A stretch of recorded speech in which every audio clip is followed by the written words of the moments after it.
Hello, my name is Chuck Ridgway. I'm your host today for the OCS360 launch. Joining me are the marketing team is here, Marcy and Emily and Casey, and our presenter. Our presenter, who I'm going to turn it over to now, is Mr. Don Clutterbuck, who's our go-to guy when it comes to OCS360. How are we doing today, Don?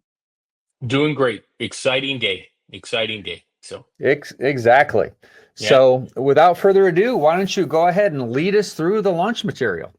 great. Like I said, guys, this is an exciting day. It's been a long time coming, but we're releasing OCS 360 to the public yourself tomorrow. And we just want to go through the steps of what it's going to entail and so forth. So, again, I'm the business development manager for OCS 360. I've been with Horner for a little over a year, but I was with a distributor in the upper Midwest that was a Horner distributor, and we sold Horner for over 30 years. And I was a PLC specialist in the early days of OCS. So I remember the old times. So I'm very invested in this product. So the biggest question we get from customers is what is OCS and why are we doing it?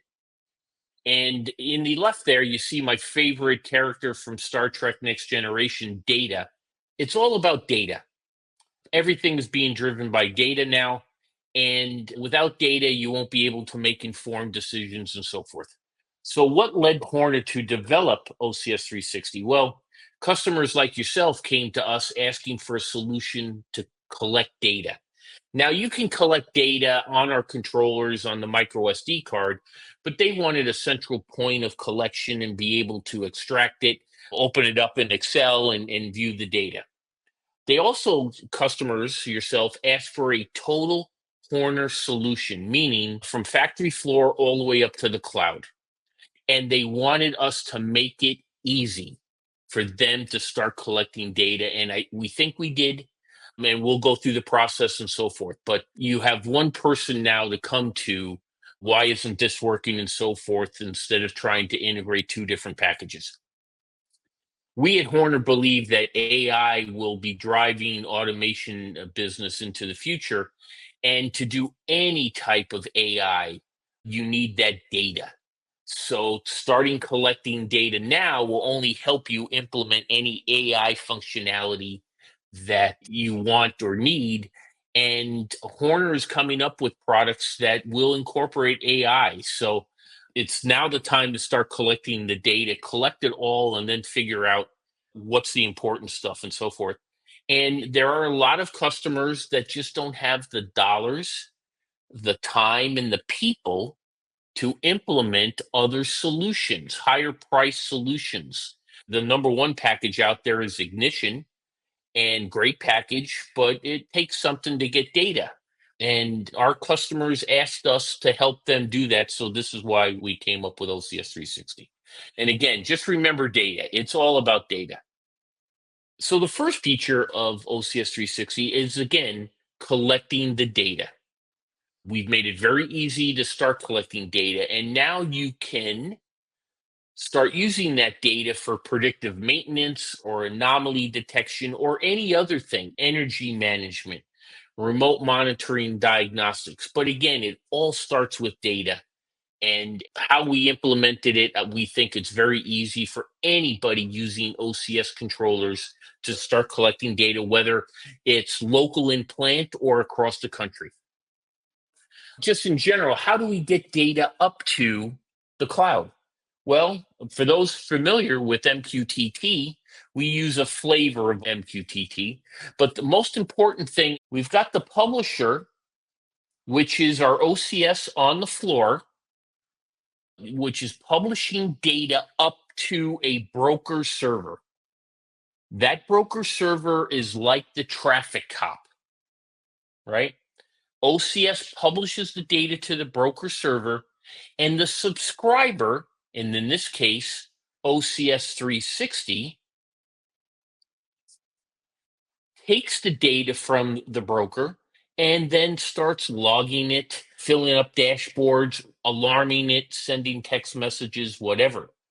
So, this is a very important thing to remember is the publisher subscriber topology, because eventually Horner will be coming up with products that will send data, sensors, pressure, temperature, humidity, that sort of stuff, that will send data directly up to the broker, which then OCS 360 then can use. So if you remember this, it's very important.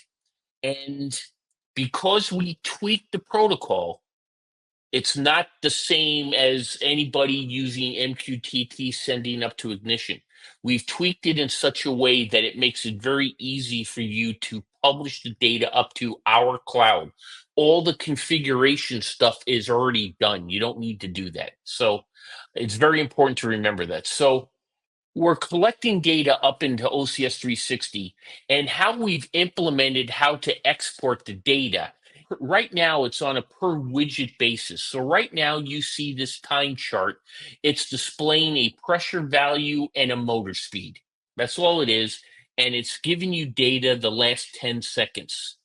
If you hit this icon right here, which looks like a database icon, it will download a CSV file with the timestamp, pressure value, and motor speed value of what the chart is showing here. So you see it's showing the last 10 seconds. You can change that to be a minute, a day, a week, a month, 6 months, whatever that time chart is set up for, and you hit that export button, that's where the export will be downloaded. So instead of downloading every piece of data that you are publishing up to 360, right now we're taking the approach by the widget. This is pretty important for you to see and so forth. So let's just export that data. There will be a tool eventually to export all the data all at once, and then you can do your Excel magic and separate the data. But right now we're doing it on a widget basis. And you could add, right now you have 2 variables. You could add 6, 7 variables to it, and then you can be able to download the data. So again, data is very important to OCS 360. Feature number 2 is the visualization, dashboards. We've made it very easy using pre-configured widgets to set up your dashboard, to look at the process, to look at data, to turn on some things if you'd like, and we'll talk about that in a few seconds.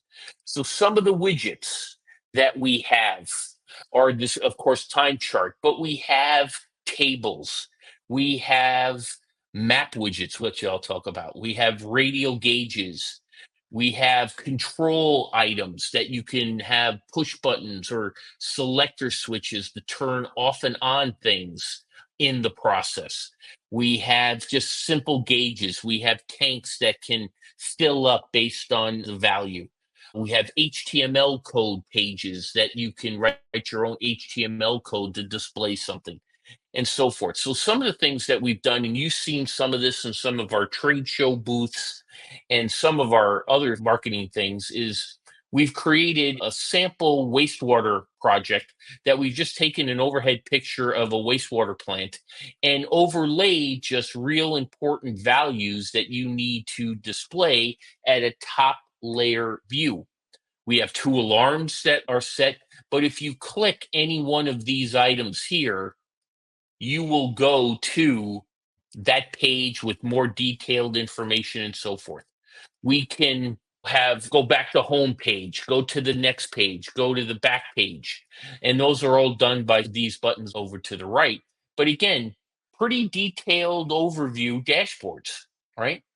So this is a process. This is more packaging or oven control, where we have a time chart that's just showing the temperature of the oven, but we're using these buttons here to turn on the oven or turn off the oven. We're using this widget here to change the value of the temperature of the oven. We're using this selector switch as just another on off to start the conveyor for the packaging machine. So we do have some widgets that are controller that are actually sending data down from OCS360 down to the OCS controllers, right? So again, you can design your dashboards really any way you like. And like with any SCADA package or HMI package, getting the data on the screen is really simple for using our widgets. You could spend some time, how many clicks, how many shades of purple, and so forth. But getting to display the data is a simple process.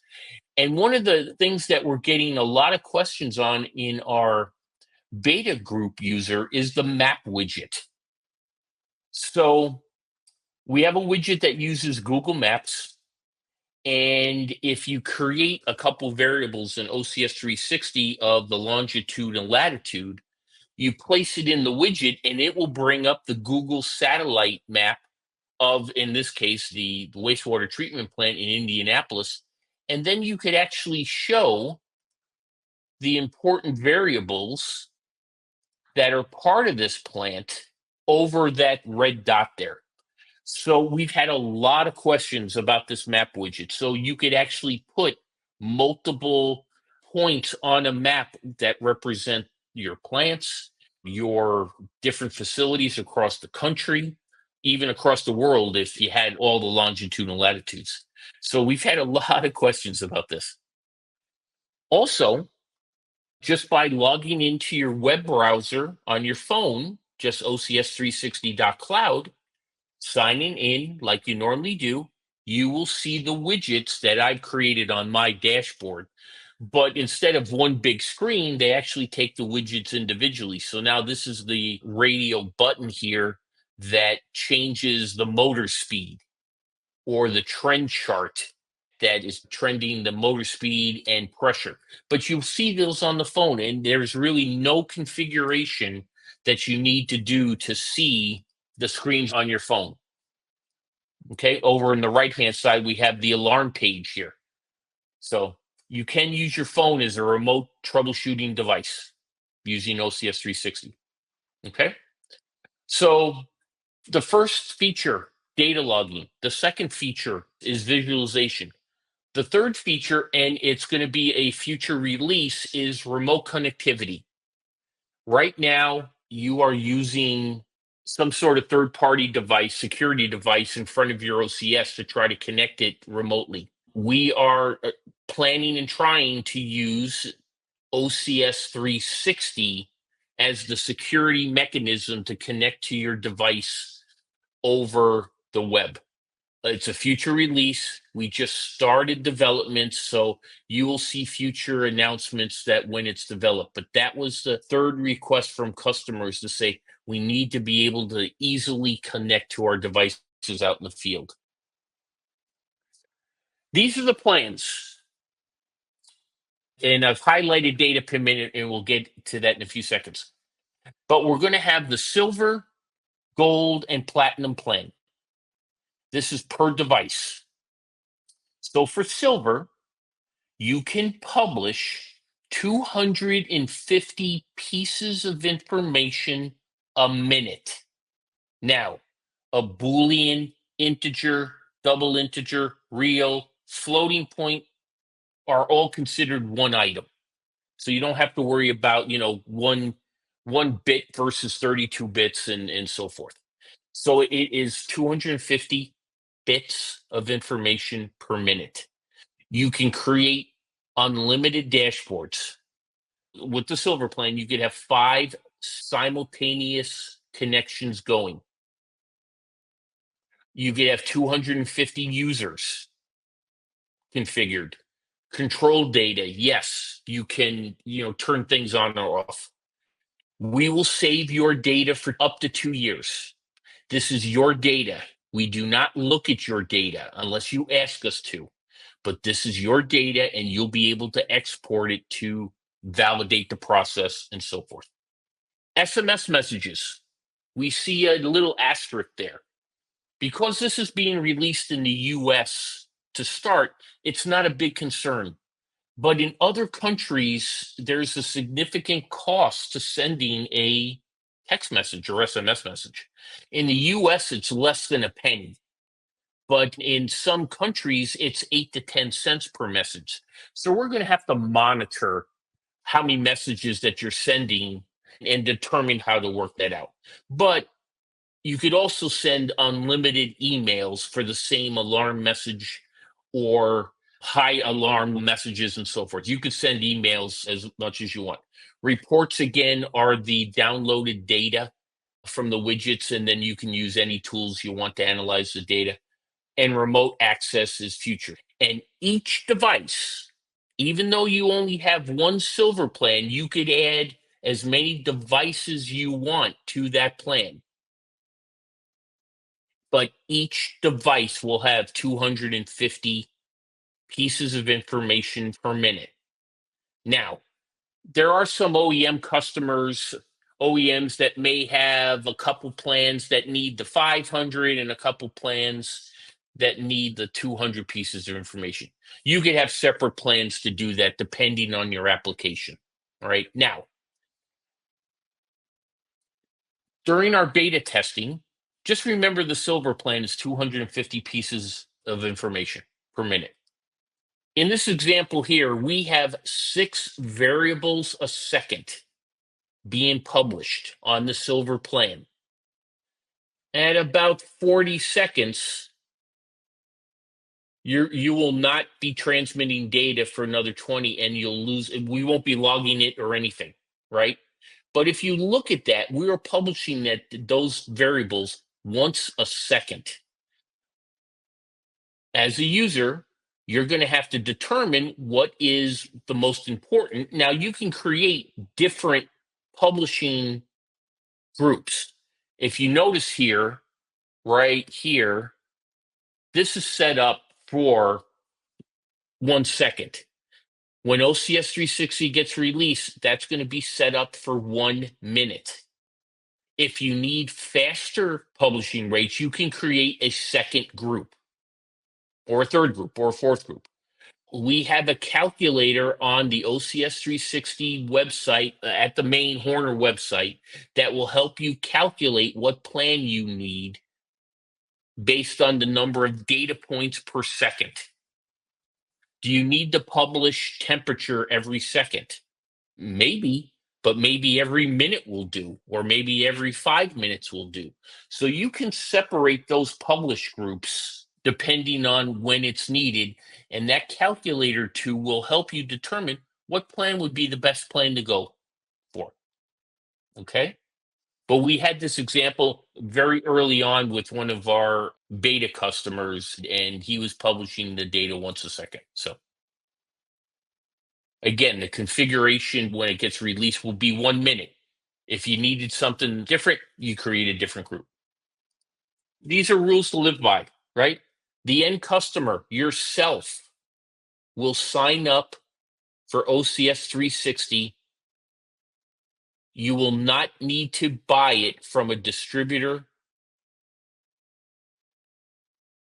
You will have access. You will be able to sign up yourself.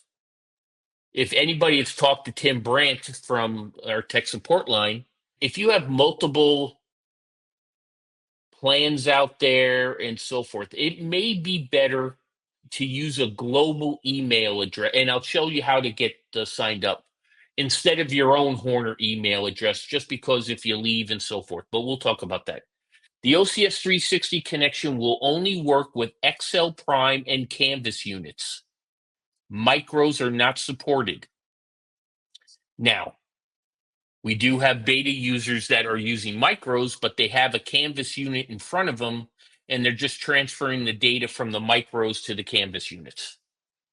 You need to use any program developed in Seascape 10.1 that should be released this week.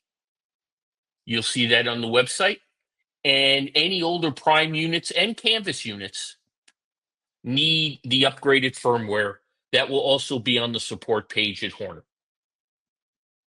Okay. The first release is only for US customers. During the sign up period, if they select any other country other than US, it won't go any further. We're going to support worldwide, but right now, other countries and other regions will be supported in the upcoming weeks to support them. I'll go through the last sign. Once signed up, no changes to the plan can be made by the users, but there's a caveat to that. And contact tech support or myself, and we can change that. But we'll walk through it right now, in fact. Okay. So what happens? How do you sign up for OCS 360? You would go to OCS360.cloud, and this page will pop up. If you have a Horner ID, you can use it, and it'll take you to the next step.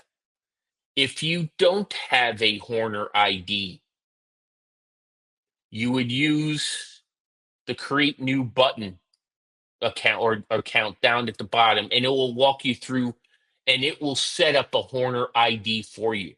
This is the same Horner ID that you log in to get a Seascape firmware files, price files, literature, manuals, and so forth. Okay. But we need your Horner ID. It needs to be a Horner ID. So once you sign up, or once you either direction, it's going to ask you what's your email address, your Horner ID, give your full name and so forth. And at the bottom there, it'll say this is only for US customers, and any other country, it will not proceed further. Okay. The next step, this is where you select the plan that you'd like and the number of devices that you would like to hook up. Right now, the default value is 10. If you only want 2, bring it down to 2. If you only want 1, bring it down to 1. But right now, we set the, if you want any more than 10, contact us and we can set that up. Very important. When you sign up, down here at the bottom, it's going to ask you, where did you hear about OCS 360? And there'll be a few selections. But if you're working through a distributor, it will ask you for the distributor name and who's the sales guy that you're working through. Or if you're working through a Horner rep, same thing. This is just giving us more information on how to connect yourself to the distributor and so forth. Okay. If you don't put that stuff in, that's fine. And we will figure it out some other way using your Horner email address. Okay. And again, guys, if you have the credit card, this will take less than 5 minutes to fill up. So it's just going to go through a review of what plan you picked, how many devices, your billing information for credit card, and it will take your credit card. Horner does not keep your credit card information. We use Stripe just like Netflix and so forth, and we'll walk through the plan here. But Horner does not keep your credit card information. So once you do that, you hit enter, and then it's going to say sign into your tenant, which is your project. Sign into your tenant. You can create a new password, which I would recommend. So then it would separate your OCS 360 subscription to your Horner, support, login and so forth. You don't have to. You can keep the same if you want, but you can create a different password. Okay. Okay. So that all happened on day 1. My suggestion is, because you need the firmware and you need a program written in 10.1, I wouldn't subscribe to OCS 360 until you get a controller all ready to go. And with that meaning you upgraded the firmware. We have a sample Seascape program that you can download to the controller that will check the connections up to OCS 360. That's on the website support files that you can download. But I would not sign up for OCS 360 until you have the controller set up. And this is the reason why. When day 1 starts, you have 90 days of free trial period to use. It starts when you sign up, not when you connect up with controller. So that's why I say, if you sign up today and it takes 2 weeks to get your controller up to the right rev levels, you've wasted 14 days of the free trial period. During that free trial period, you can create your whole application to see if it's going to work for you, what things you want, how to do things better, and so forth. During that 90-day trial period, you can cancel at any time and you will get a full refund, right? Day 60, you will be receiving 30, 15, 7 1-day reminders that on day 91, we're going to charge your credit card. You will be getting emails to remind you, hey, do you want to just do nothing if you're happy and it's working for you? But if you want to cancel, full refund up to 90 days. On day 91, your credit card will be charged. Again, the selected plan by the number of devices. You will receive an email based on your email address that you're using of the invoice and a receipt. It will say Horner and it'll say OCS360, the number of devices, the plan, the total charge. At day 91 through day 105, you still have 14 days to cancel the program for a full refund.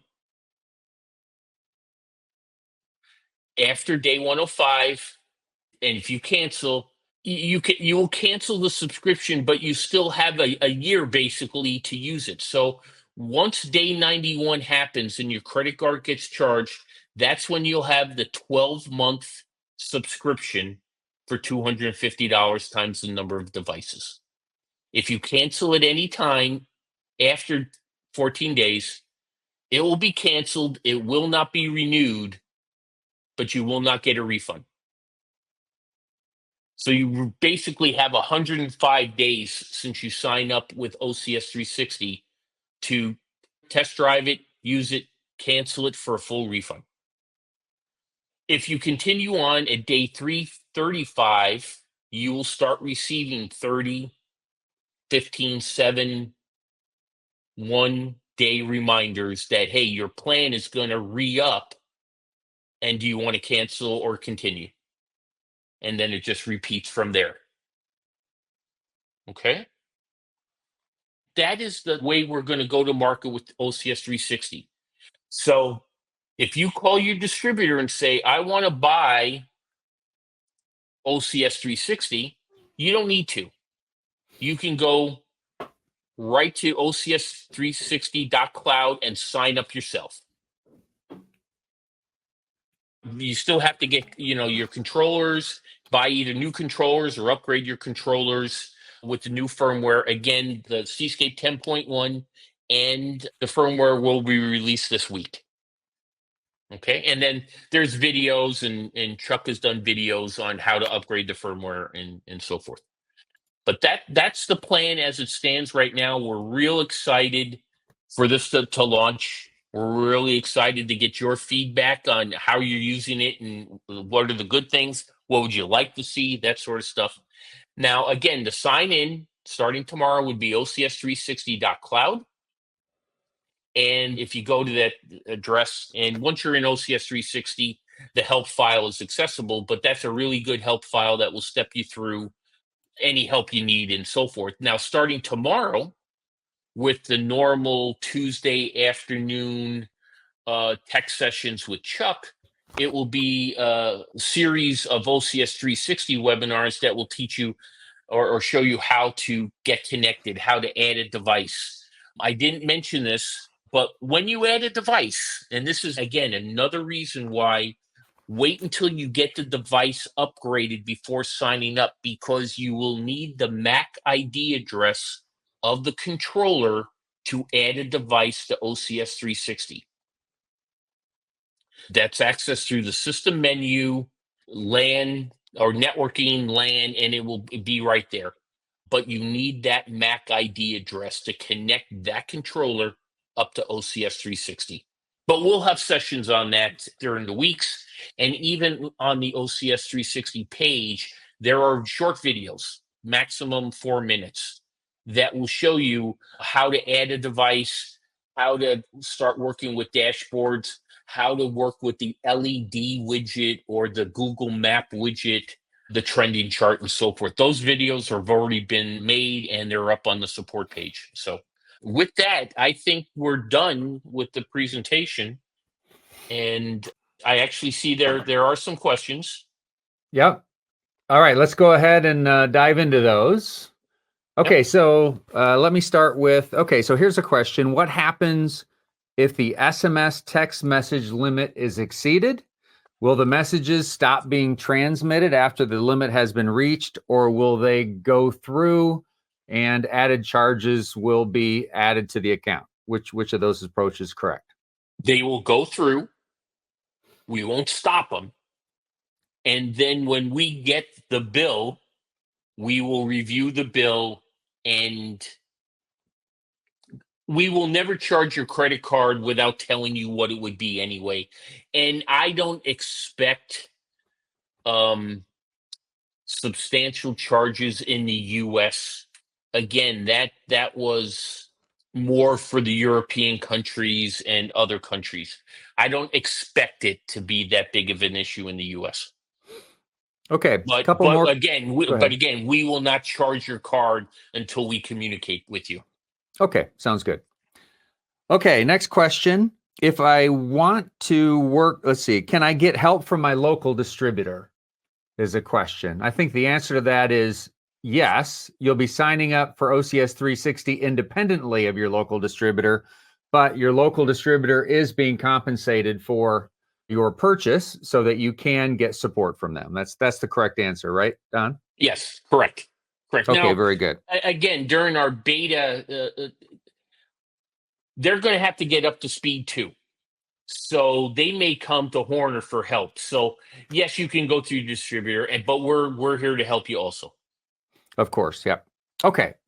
All right, so looks like Theodore has some good questions. His first question is, how is identity and access management handled for accessing devices remotely? What granularity do you have for user access and managing those users? So I think what he's asking is, on our chart, we showed either 250 or 500 users per silver or gold plan. Yep. How do you control what individual users have access to? In the configuration page, you will have a user section. We call it customer, but it's essentially users, and you set them up by their email address, and you can set them up by what screens they can see, what alert messages you want them to see. It's very granular it's granular enough that you can segregate, maintenance guys only get maintenance alarms, critical alarms, go to the project manager or whatever, but it's all accessible and configurable in OCS 360. Okay. Next question from Theodore. Is the data encrypted at rest? So in other words, the data that we're storing when it's stored, not when it's transmitted, when it's stored, is it encrypted when it's stored on the servers for OCS 360? Yes. Okay. Very good. So it is encrypted at rest. Okay, Now, next question. Go ahead. When it downloads the CSV file, that's not encrypted, right? And you're sending a CSV file, but storing it, yes, it is. Okay. So if you manually trigger a download of the data from a widget, then that won't necessarily be encrypted, but everything else is. The data when it goes up to the cloud and the data when Yes. it's stored in the cloud. Got it. Yes. Yep. Okay, here's another question. This one's a little more advanced. Is there a way to embed these dashboards into another HTML-based web page, or is it only accessible via OCS 360 and its app? I'm going to say right now it's only accessible via OCS 360 and its app. But later on in that question, only care about key metrics. You can create a page for them just with data values. It doesn't have to be graphical or anything like that. So I've never been asked that before. So that's the question of the day. But Absolutely. right now, it's only accessible via OCS 360 in Got its it. app. Yep. Okay. Next question from, I hope that answered you, Theodore. yeah. So basically the answer is no. You could create a custom page that doesn't have a bunch of graphics on it for that customer, but for now, at least, it appears that you can't embed it in a different web page. Correct. Okay. Next question from John. In its current state, does OCS 360 require a hardwired internet connection, or does the Wi-Fi adapter allow connection? Any connection to the internet will work. So Yes. Ethernet, Wi-Fi, whatever, doesn't make a bit of difference. Correct. Let's see. Do you have to have an internet connection? Basically, the question from Kenneth is there a cellular option? So the answer to that one is today, there's no cellular option through Horner, but if you had a cellular modem or a cellular router that you were using as part of a cellular plan from a third party, you could definitely use that to connect to OCS 360 without any difficulty. We are evaluating the possibility that maybe in the future we'll offer some sort of cellular service or cellular plan, but today that would be through a third party, but it would still with the third party, it would allow you to connect with the OCS 360. Mhm. Next question from Anthony. Will there be white labeling or managed accounts for OEMs? Great question, Anthony. That is in the pipeline. It's not soon, but yes, you should be able to white label it. Okay. Yep. Next question from Kenneth is how the PLC sends the data to the cloud. Okay, let me answer that one. So what happens is in your OCS, you are going to have a program, right, that is controlling your application. So you've got your application running, everything's good to go, you're controlling your machine. Now, presumably, there are process variables or status variables or some other variables in your program that you are interested in getting to the cloud for historical logging purposes and for dashboarding purposes and maybe for alarm purposes. So really what you do is you effectively, after you've signed up for OCS 360, and after you have added that particular OCS as a device to OCS 360, then you just need to identify which variables are going to be pushed to the cloud using MQTT. Now, the fact that it's MQTT is irrelevant. You really don't need to know that. It's just good information. The mechanism is that you identify through the easiest way is to identify just through a check mark in the program variable table, identify the variables that you want to have transmitting, and then they will be added automatically to the default group of variables that is broadcast once per minute. Okay. And that's really all there is to it. At that point, once those variables are checked, effectively OCS 360 will allow those to, the OCS, I should say, will automatically broadcast those variables once per minute to the OCS 360 cloud, and they will show up there. So basically the name of the protocol is MQTT, and the way you identify the variables is by checking them in your variable list from your program. And if you need other transmission styles, in other words, not once per minute, maybe on a per event basis or on a triggered basis, or maybe more frequently or less frequently than that, then you can go in and manually set up separate groups in Cscape for OCS 360 beyond just the default group that will broadcast using different parameters, more frequently, less frequently, on an event basis, that sort of thing. Hopefully that helped. Okay, next question for there we go. There you go. So that's an example of, that's the default group. So in your program variable table, when you check those variables saying those variables I want to broadcast once per minute as part of the default group, that's where they show up in OCS 360. And again, you can create additional groups of variables that, again, are broadcast on a different basis. Okay, how are emails set up, say for an alarm or fault? Basically, those are set up in OCS 360. Don, do we have a short video that talks about that on the OCS 360 webpage? Yes. We do. Okay, so there is already And Marcy, question for you. You thought you were getting away without having to answer any questions. Marcy, is the OCS 360 webpage up today or tomorrow? It is already up and running. It's up and running. So you will find on the OCS 360 webpage at hornerautomation.com, you will find a short video that identifies how to do alarms. There'll be a button that says self-help videos or help videos. You'll have to sign in using your Horner login, but then all the videos are there. Awesome. Thank you, Don. Okay, next question from Christopher.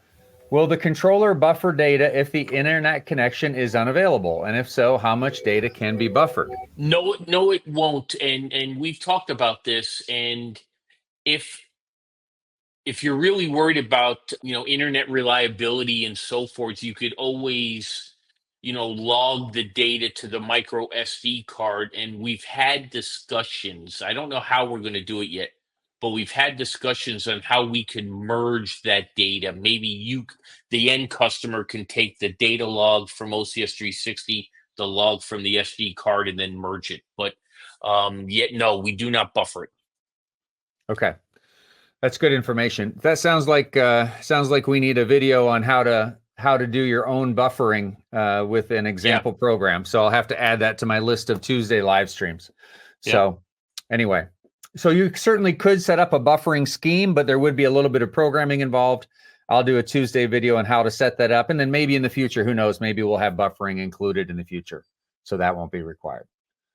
Okay, looks like that's all the questions we got. There was one more question.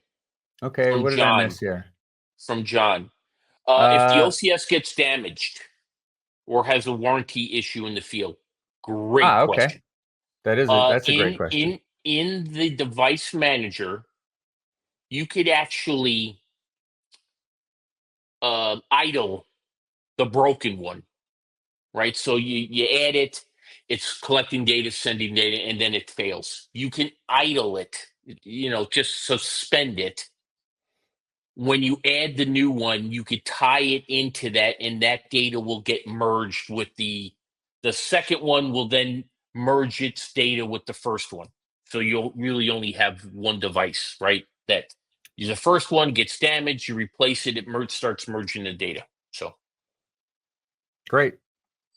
I missed that question. Excellent. Okay, now is that it? I think now we finally come to the end of the questions. All right, so great questions. Excellent questions. A quick reminder, all month and into March, probably most of March as well, will be every Tuesday, our live streams will be OCS 360 related. How to get started, how it works. We'll go into detail on exactly how it works. How to do dashboarding, how to do alarming, and more. Every week for probably the next 6 or 7 weeks, we will be hitting OCS 360 hard on the Tuesday live streams. You don't have to watch them live. You can watch them on replay, either on the Horner website or on our Horner YouTube channel. All right, I think that does it. Thanks, everybody. Thank you, Don. And everybody have a great afternoon.